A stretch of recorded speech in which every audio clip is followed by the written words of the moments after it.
지난 1년 동안 우리 예배 자리에서 하나님 성호를 찬양하는 그 자리를 잘 지켜주고 오늘도 또 아름답고 귀한 찬양을 우리 성가들에게 크게 한번 박수 하실까요? 네, 고맙습니다. 감사합니다. 오늘은 크리스마스를 아십니까? 이런 제목으로 하나님의 말씀을 같이 나누도록 하겠습니다. 물어볼까요? 여러분 크리스마스를 아세요? 아멘? 몰라서 대답 안 하세요? 일단 아니까 우리 인사 한번 하죠. 우리 옆에 계신 분들, 앞뒤에 계신 분하고 정말 내가 이렇게 즐거울 수 있나? 이런 마음으로 옆에 계신 메리 크리스마스 인사하십시다. 메리 크리스마스, 메리 크리스마스, 메리 크리스마스. 앞뒤에 계신 분하고 우리 인사하시고요. 네, 고맙습니다. 감사합니다.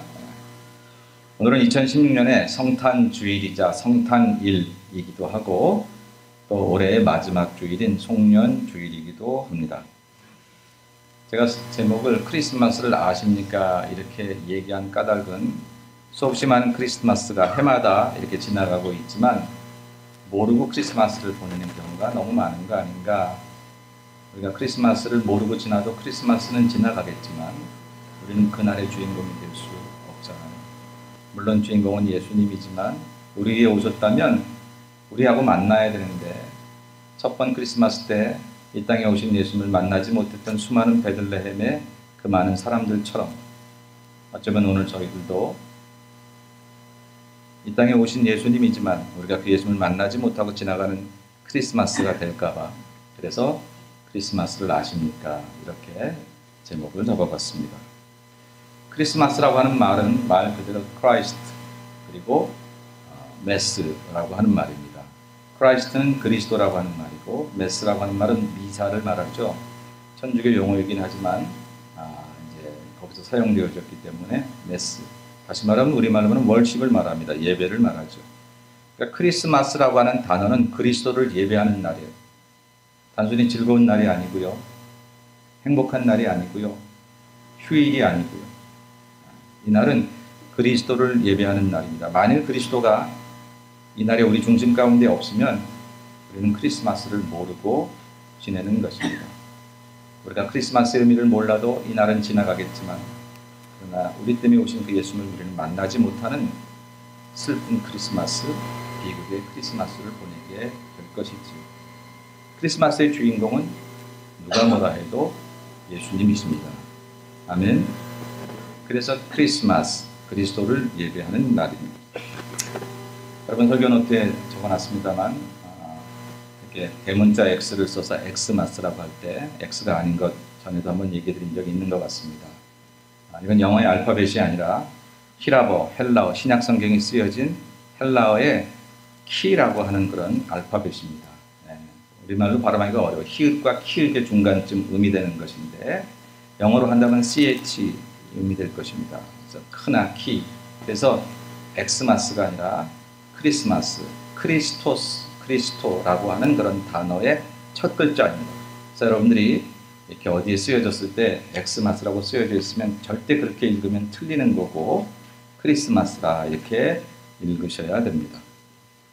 크리스마스를 우리는 메리 크리스마스 이런 말로 많이 사용합니다. 즐겁고 복된 주님을 예배하는 날입니다. 이 말들을 우리가 그렇게 사용하지만 우리 주변에서 또 비슷한 말로 사용되어지는 게 찬송가 부를 때 우리가 노엘 이렇게 부르잖아요. 이 노엘이란 말은 프랑스 말로 크리스마스라고 하는 말입니다. 그래서 노엘, 크리스마스 그런 얘기입니다. 그래서 우리가 메리 크리스마스라고 부르는 것처럼 조이유 노엘 이렇게 그들은 부릅니다.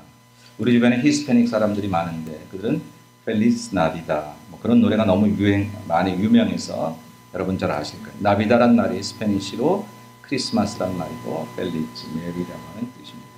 우리말로는 복된 성탄 보통 그렇게 이야기를 하지요. 어느 나라 말을 봐도 거기에 그리스도가 없이는 참 크리스마스의 의미를 알 수 없다라고 하는 것입니다. 요즘에는 세상에서 먼저 더 크리스마스를 반깁니다. 백화점에서 각종 세일을 얘기하고 우리가 사는 지역에도 땡스기빙이 지나가면 거리마다 크리스마스 트리가 만들어지고 길거리마다 캐롤이 울려 나오는 세상의 크리스마스를 맞이하지요. 교회가 우리의 명절을 세상에 빼앗긴 느낌이 들어갈 때가 있습니다. 그리고 교회가 이 크리스마스를 지키는 방법도 세상을 따라가는 것 같아요. 해피 할라데이. 그동안 미국에서는 메리 크리스마스라는 말을 쓰지 못하게 하고 해피 할라데이라는 말을 쓰려고 굉장히 노력을 많이 했죠. 이번에 대통령 된 트럼프 대통령, 난 그분에서 정치적인 식견을 줘서 얘기하고 싶은 것은 전혀 없지만 그냥 해피 할라데이라는 말을 왜 쓰냐. 우리 어렸을 때부터 메리 크리스마스라는 말을 듣고 자라왔는데 그 말을 써야 되겠다 그렇게 말했다고 하더라고요. 일단 그 말은 참 잘한 것 같아요.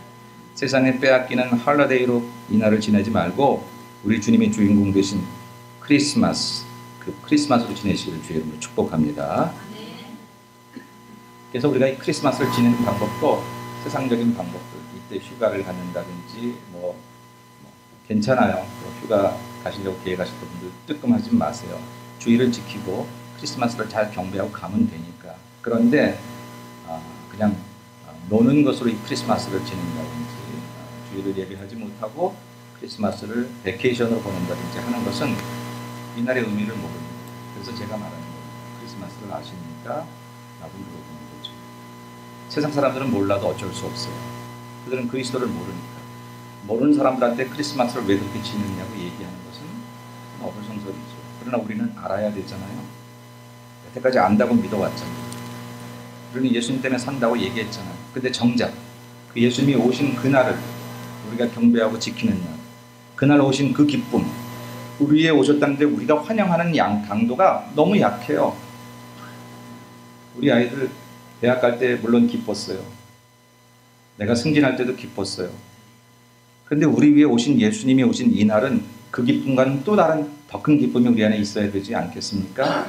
놀라갈 생각에 가슴이 두근두근 하긴 하는데 설레기는 하는데 다시 한번 이 땅에 절기를 주시고 절기를 통해서 또 한 번의 크리스마스를 이번에 주셔서 다시 한번 내 마음속에 탄생하시기를 원하시는 그 주님을 배우고자 하는 그 뜨거운 갈망과 기쁨, 설레임 이런 것들이 오늘날 많은 교인들에게서 사라졌다는 것이 기독교의 비극이에요. 사랑하는 여러분, 오늘 저와 여러분들은 여러 가지 세상적인 즐거움들로 이 크리스마스를 보내지 말고 참된 크리스마스의 의미를 통해서 이 날을 주께서 제정하신 그날의 의미대로 지키시는 여러분이 되시기를 주의 이름으로 축원합니다. 저는 두 가지만 얘기해 보려고 합니다. 크리스마스를 이렇게 지켜야 된다. 어떤 의미를 가지고? 첫째는 예수라는 의미를 가지고 지켜야 된다. 크리스마스는 예수라는 이름으로 오셨어요. 크리스마스는 예수라는 이름으로 만들어진 날이에요. 그래서 그 의미를 깨닫지 못하면 크리스마스의 의미를 알 수가 없습니다. 여러분 설교 노트를 보시면 주보 안에 이 페이지에 있습니다. 여러분 설교 노트를 보시면 예수라는 그런 말에 21절 오늘 본문의 말씀이 있습니다. 같이 한번 읽도록 하십시다. 시작. 아들을 낳으리니 이름을 예수라 하라. 이는 그가 자기 백성을 그들의 죄에서 구원할 자였음이라 하니라. 아멘. 오늘 읽었던 본문은 예수 그리스도의 나심은 이러하니라 하고 이 땅에 오신 하나님의 아들 예수 그리스도의 탄생을 이제 역사적으로 서술한 그런 내용입니다. 예수 그리스도의 나심이 천사들을 통해서 요셉과 마리아에게 알려졌는데 이름을 미리 가르쳐 주셨어요. 그 이름을 예수라 하라. 앞으로 나올 아기의 이름을 예수라 하라는 거예요. 그 아기의 이름의 뜻이 뭐라고요? 그가 자기 백성을 그들의 죄에서 구원할 자였습니다. 하다라는 거예요. 예수라는 이름은 구원자라, 세이비어라고 하는 이름입니다. 하나님께서 하나님의 아들을 독생성자 외아들 이 땅에 보내주신 가장 중요한 사실은 우리의 죄 때문이다라고 하는 것이죠. 크리스마스는 지금 세상적으로 많이 들뜨고 즐겁고 연말이 가까워 더 흥분된 그런 흥분에 있기도 하지만 사실은 우리 죄의 문제를 생각하지 않고는 넘어갈 수 없는 그런 날이다라고 하는 거예요. 왜냐하면 하나님이 만드신 이 크리스마스가 우리의 죄의 문제를 해결하기 위해서 만드신 그런 날이고 하나님이 행하시는 가장 확실한 방법으로 당신을 우리에게 주심으로 그 죄를 해결하는 그런 날이 크리스마스이기 때문이다라고 합니다. 우리의 죄값을 위하여 하나님의 아들을 사람으로 보내어 십자가에 달리시기 위하여 교회에 가신 그 첫 발걸음을 떼는 날이 아기 예수의 모습으로 오신 크리스마스라고 하는 것입니다. 그러므로 분명 이렇게 예쁜 트리를 해놓고 빨간 포인세차를 하고 이렇게 우리가 기쁘고 즐겁지만 오늘 이 크리스마스를 정말 진정으로 바로 깨닫기 위해서는 하나님의 아픔을 기억하지 않으면 안 돼요. 크리스마스는 하나님이 독생성자 외아들을 버리신 날이에요. 하늘 보좌를 버리시고 땅의 사람으로 오신 날입니다. 빌립보서에 의하면 그는 근본 하나님과 동등한 본체이셨는데 동등됨을 취할 것으로 여기지 아니하시고 자기를 버려 죽기까지, 십자가에 죽기까지 그렇게 오신 날, 그분이 바로 예수 그리스도라고 설명을 하고 있습니다.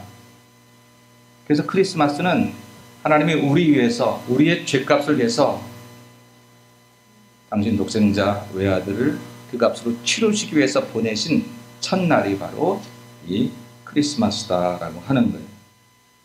그날이 우리에게 즐거움이 되어서 우리가 메리 크리스마스 그렇게 얘기하지만 사실은 이 즐거움이 있기까지 하나님의 아픔을 잊어버리면 안 됩니다. 하늘에서 구름 너머에서 구원받아라 이렇게 될 것 같은데 신이시니까. 근데 그러면 이 죄라고 하는 것이 그렇게 없어지는 것이 아니고 반드시 대가를 치러야 하는 것이 죄의 속성인 거로 하나님이 외아들 예수 그리스도 이 땅에 보내셔서 그 죄값을 치르시기로 계획하신 그 날이 크리스마스다라고 하는 것이죠. 어렸을 때 생일을 맞으면 우리는 생일날 뭘 선물을 받을까 기대하고 즐거워했습니다. 나이가 점점 자라면서 내가 자식 낳고 보니까 내 어머니가 나를 낳은 날이 나에게 즐거운 날이기도 하지만 내 어머니가 얼마나 힘들었을까 고맙고 감사하고 조금씩 철이 들어갈 때에 나의 생일에 내 부모를 생각하는 것이 철든 사람이라고 하면 오늘 12월 25일 예수 그리스도가 탄생한 이 날이 단순히 기쁘고 즐겁고 캐롤을 들으면서 흥분하는 그런 날이 아니라 우리를 살리시기 위해서 하늘에서 하나님이 자기를 버리신 하나님의 아픔이 시작된 날, 바로 그 날이라고 기억하게 될 때에 그 아픔을 기억하는 우리가 이 날을 더 소중하게 보낼 수 있기 때문에 크리스마스는 예수라는 이름으로 자기 백성을 자기 죄에서 구원하시기 위해서 이 땅에 오신 하나님의 아픔의 날로 우리가 기억해야 된다라고 하는 것입니다. 크리스마스를 아십니까? 크리스마스는 그냥 즐거운 날이 아닙니다. 예배 마치면 우리가 즐겁게 또 서로 보겠지만 이 즐거움이 있기까지 하나님이 아프셨습니다. 오늘 이게 영아들을 세례줬잖아요. 이 아이들이 크고 나면 나중에 이 아이들은 잘하겠지만 어떤 경우에는 자식이 자기가 혼자 잘 커서 잘한 줄 알잖아요. 부모님이 내 모든 것 다 줬는데 나 혼자서 잘 배우고 나 혼자서 잘 돼서 똑똑해서 내가 성공한 줄 알지만 부모를 먹고 자란 게 자식이거든요. 지금 그런 얘기를 할 계제는 아니지만 여러분 부모님한테 잘하세요. 여러분 몸 안에 부모님이 계세요. 그 아픔이 있고 살아온 세월에 고난이 있었어요. 우리는 몰라요 그거 지금. 근데 우리 자식 키우다 보면 조금 알게 될 거죠. 크리스마스 즐거운 날이지만 우리가 이렇게 죄에서 사함받고 우리가 새 출발을 하기 위해서 하나님이 아프셨어요.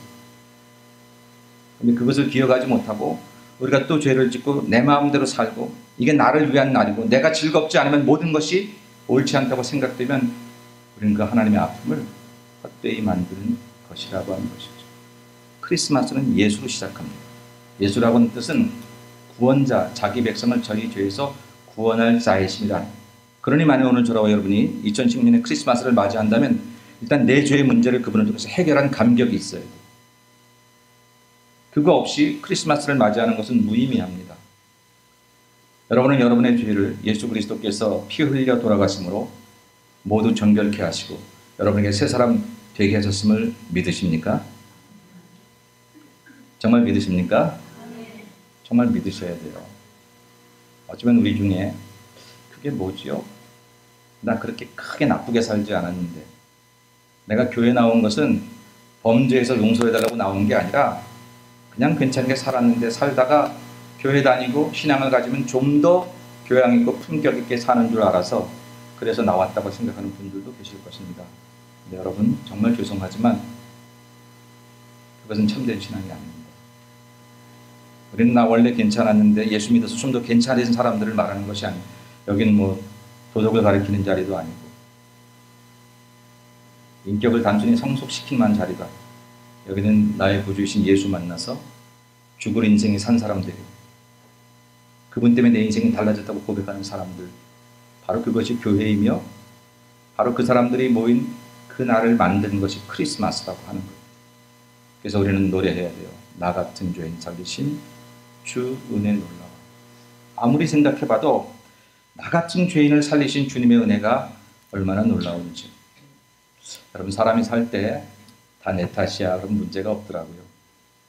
우리가 이렇게 행복하지 못하고 마음이 부글부글 끓고 괜히 괴롭고 힘든 거 그까지 알게 사실은 다 내 탓이라고 생각하지 않아요.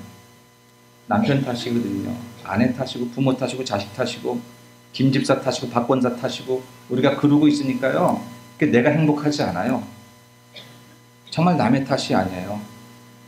나 같은 죄인 살리신 주 은혜 그것을 깨달으면 그런 얘기를 할 수도 없어요.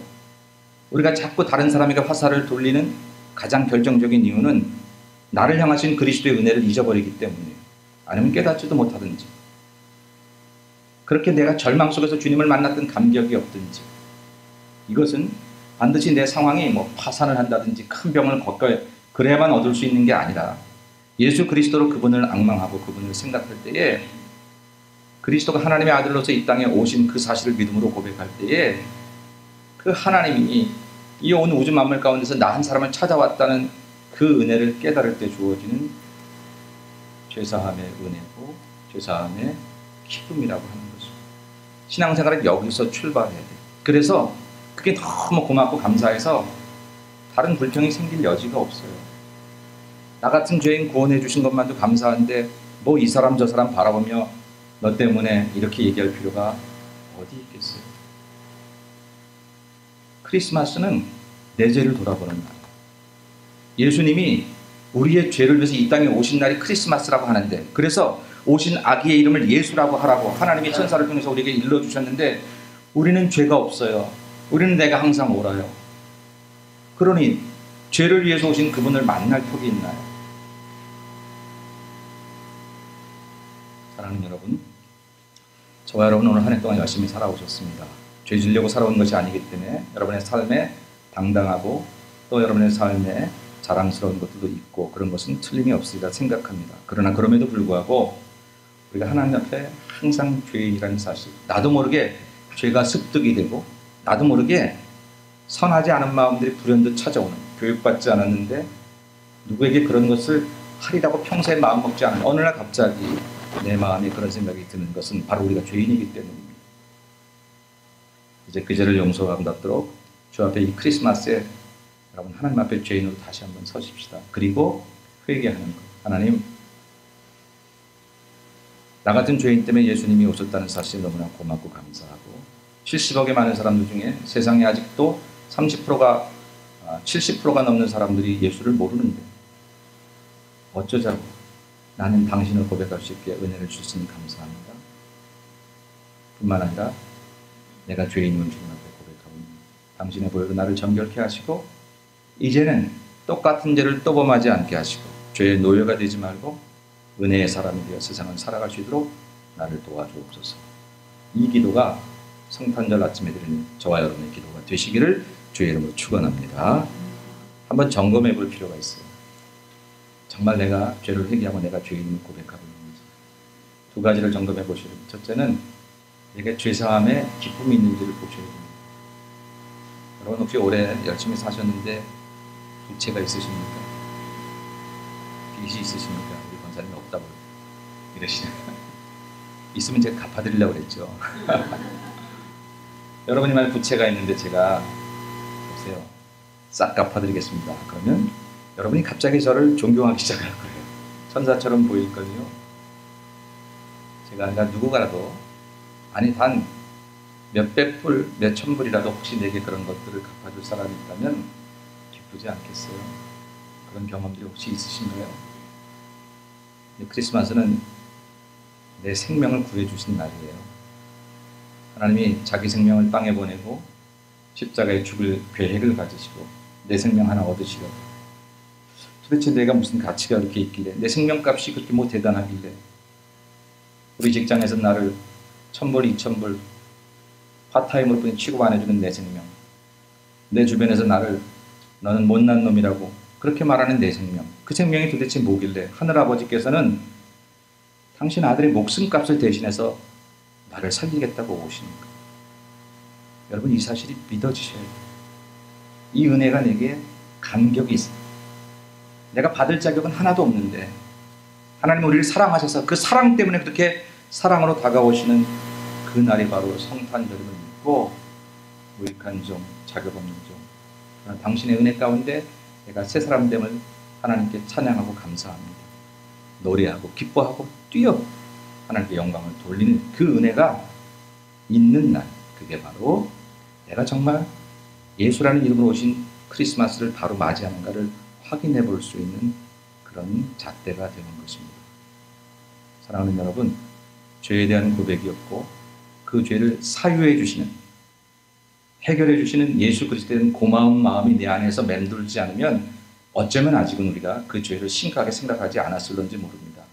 바라기는 오늘 이 예배 중에도 성령께서 임하셔서 우리의 모든 죄를 영으로 하나님께 고백하고 하나님의 사유하시는 은총을 통해서 나갈 때 웬일인지 몸이 깃털 같고 뭔가 무거운 짐 가지고 왔던 우리의 마음이 훨훨 날아갈 것 같은 용서의 기쁨, 사유하심의 은혜, 이 기쁨을 여러분 체험하시기를 주의 이름으로 축복합니다. 그리고 그 체험을 한 사람들에게 나타나는 특징은 뭐냐면 세상이 아름다워 보입니다. 다른 사람이 천사처럼 보입니다. 내 상황도 별거 아닌 것처럼 보이는 거죠. 죽을 생명 살아나니 하늘을 봐도 그 하늘이 너무 아름답고 바다를 보면 바다 같은 하나님의 은혜가 생각이 나요. 내 생명 살아나니 나와 함께 있던 모든 사람들 그 전에 허물만 보이고 저 사람들 때문에 내가 힘들어하는 정말 팔자를 얘기하는 그런 인생인 줄 알았는데 얼마나 아름다운 사람들이었는지, 그 사람들의 허물이 보였던 것은 사실은 내 눈에 허물이 끼었던 것임을 깨닫게 되는 것, 그게 나 같은 죄인 살리신 은혜를 받은 사람들의 특징이라고 합니다. 사랑하는 여러분, 우리 올 한 해 동안 우리는 그 은혜가 없어서, 아니 있었는데 그걸 깨닫지 못하고 자꾸 우리가 세상을 원망하거나 다른 사람을 험담하거나 우리 마음에 늘 불평과 원망으로 살았다고 하면 우리 상황이 그래서 그런 게 아니라 내가 받은 은혜가 자꾸 감소되고 있었어요. 나를 살리신 그 은혜가 실족되었습니다.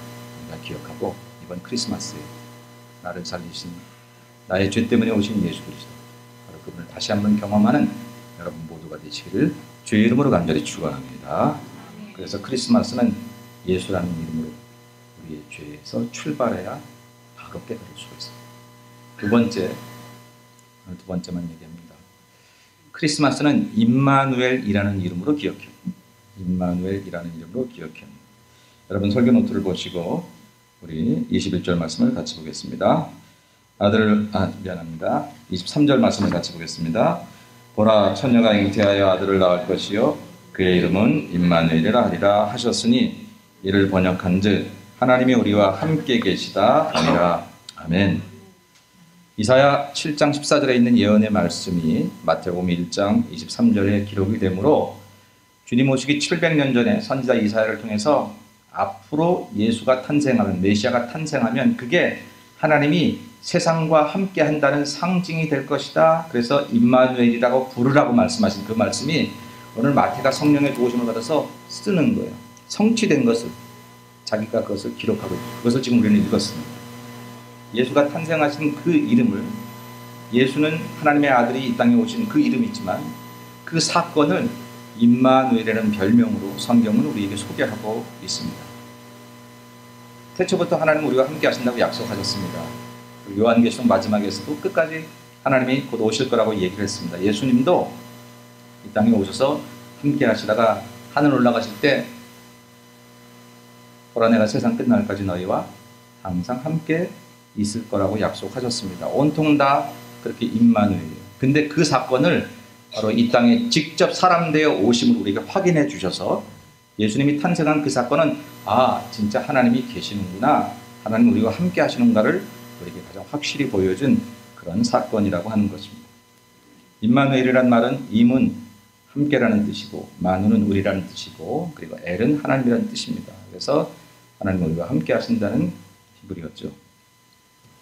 그런데 크리스마스를 이 임마누엘로 바라봐야 된다는 거예요. 크리스마스를 이 임마누엘로 바라봐야 돼요. 다시 말하면 크리스마스 아기 예수께서 이 땅에 오신 사건은 하나님께서 우리와 함께 하신다는 것을 가장 잘 보여준 이런 사건, 그렇게 받아들여야, 그렇게 알아야 크리스마스를 가장 잘 깨닫는 사건이라고 하는 것입니다. 그러면 두 가지를 생각해야 됩니다. 첫째는 하나님이 이 땅에 우리와 함께 하시고 그것을 상징적으로 이렇게 보여주실 뿐만 아니라, 역사적으로 보여주실 뿐만 아니라 계속해서 우리가 함께 하신다는 이 약속들을 성경을 통해 들려주신 이 사건을 통해서 나는 홀로가는 인생길이 아니구나 하는 것을 먼저는 깨달으셔야 됩니다. 사람이 가장 힘들 때가 혼자일 때라고 느낄 때랍니다. 혼자일 때라고 느낄 때. 상황이 어려운 것도 힘들고 여러 가지 문제가 생기도 힘들지만 그보다 가장 어려운 것은 나 혼자라고 생각될 때.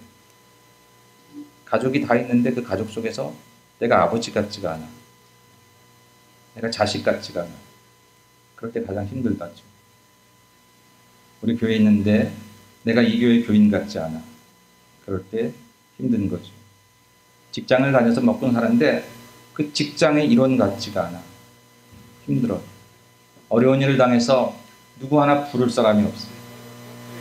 한국의 어느 교회 1000명이 되는 목사님이 갑자기 밤중에 새벽 2시인가요?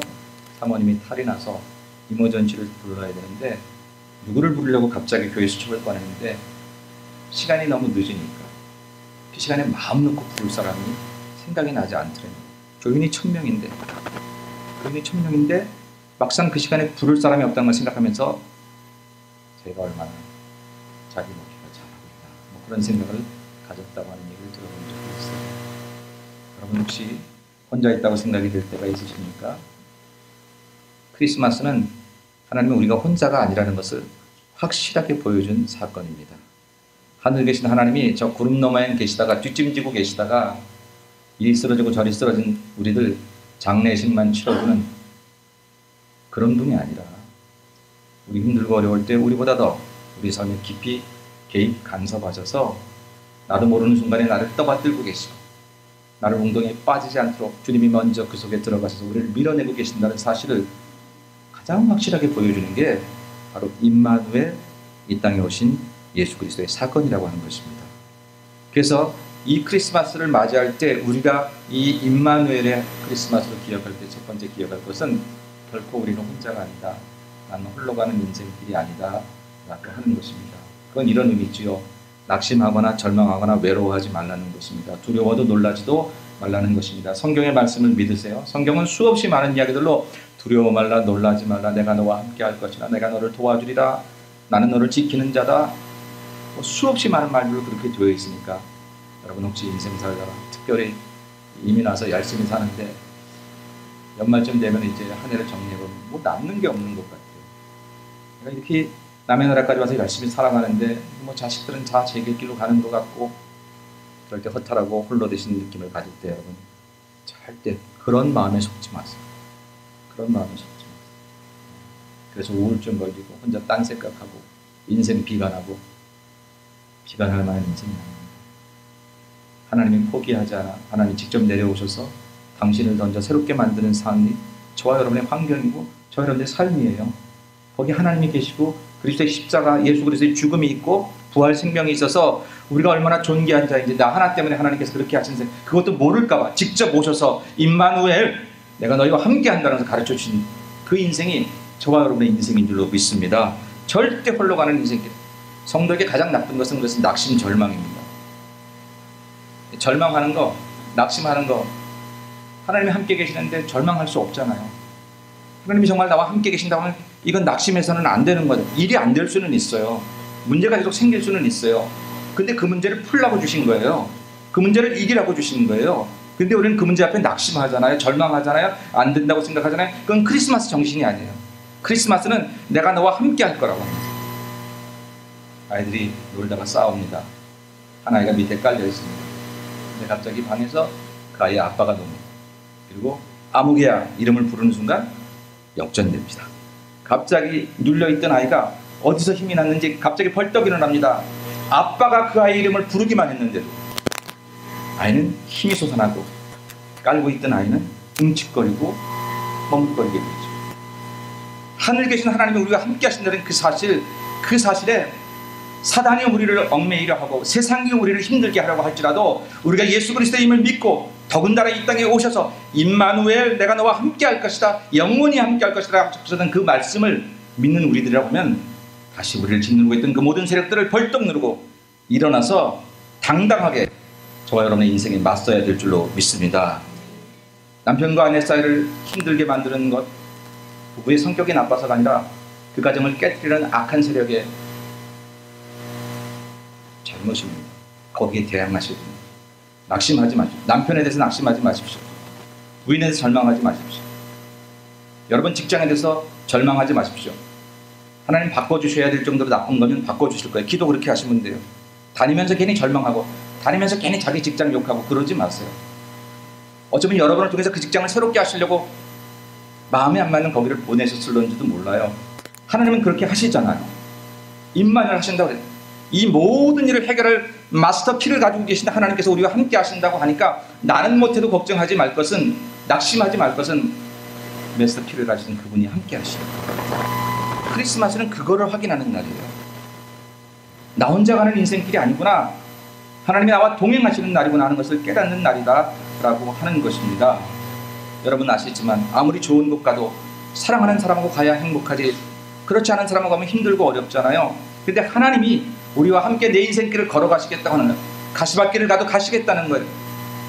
돌짝밭을 걸어가도 가시겠다고 하는 거예요. 어떤 때는 우리를 업고 가시는 거예요.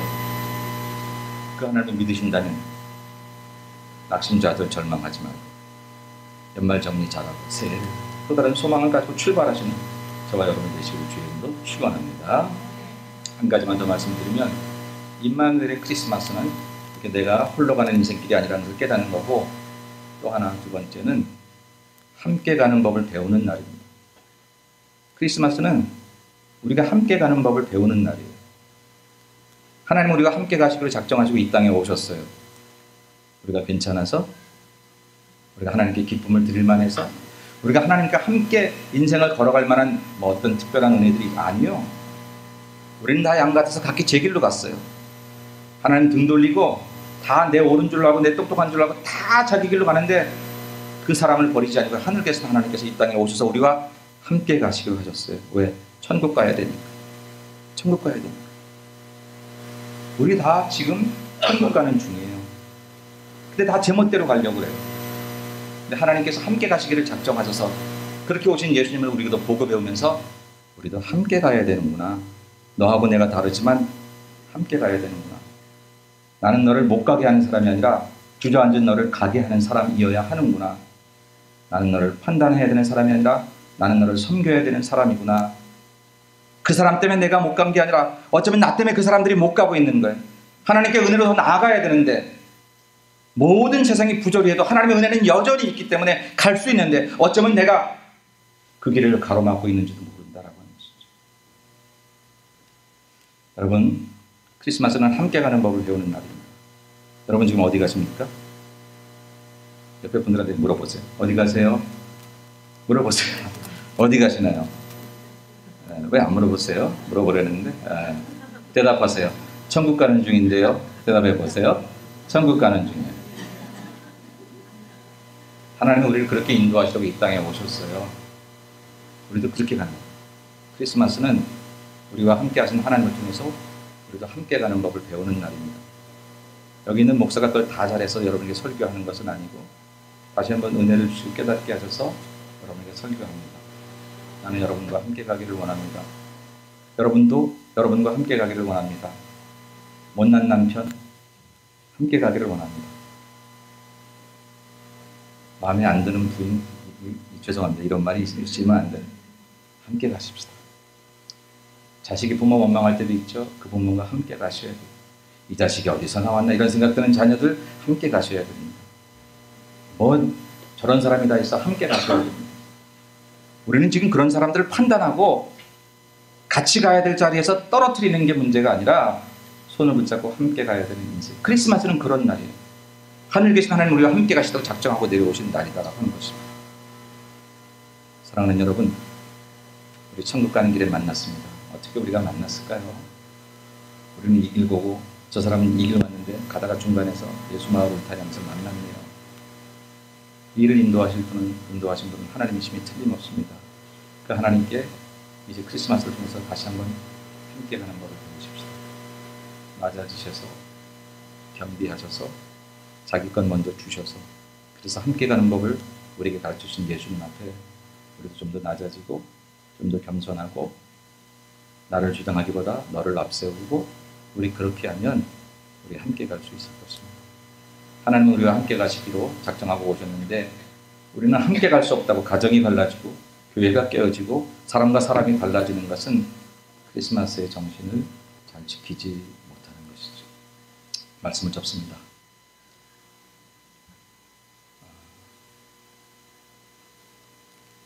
갑자기 저게 나와서 제가 잠깐 읽었어요. 크리스마스는 예수라는 이름으로 가는 그런 날입니다. 그리고 크리스마스는 임마누엘이라는 이름으로 가는 날입니다. 오늘 우리의 죄를 다시 한번 주 앞에 겸하게 고백하시고 함께 가는 법을 배워서 홀로 가는 인생길 아닌 그런 귀한 믿음으로 이번 크리스마스에 우리 주님 앞에 더욱더 나아가는 저와 여러분 모두가 되시기를 주님의 이름으로 간절히 축원합니다.